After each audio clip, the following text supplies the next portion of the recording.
All right, so I have had the opportunity to play the first 5 hours of Poképia. I streamed it all last night until very early in the morning, and my opinion is that this is a fantastic evolution of the life sim genre. It has interesting mechanics.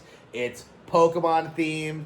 It feels radically different than anything else in the genre, and I think it kind of excels when it comes to building, when it comes to the comfiness, when it comes to like the general structure, when it comes to the vibes, when it comes to the mechanics. Like, this is a very interesting new installment in the genre.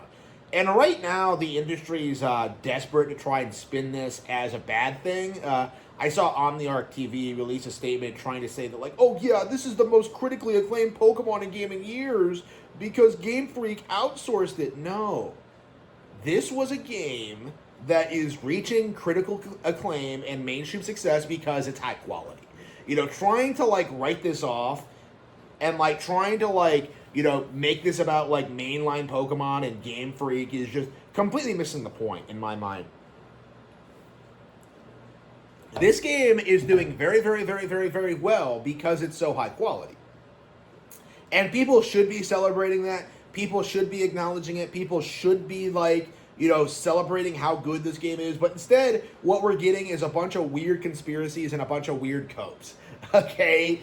I released several statements about this, about how this was going to be this huge thing, about how Poképia was going to be this, like, huge cultural phenomenon. And nobody believed me. And today, we all woke up to see the White House making Poképia memes and people just celebrating, the story and the lore and just the characters in this. Like, Poképia is a fantastic experience.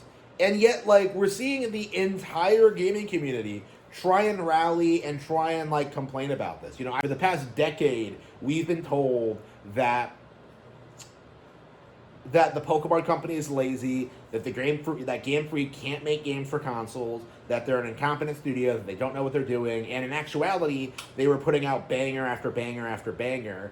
And now, with Poképia, we're seeing them expand into spin-off territory. We're seeing Gen 10, and it looks great, and the industry is just not prepared for what this means.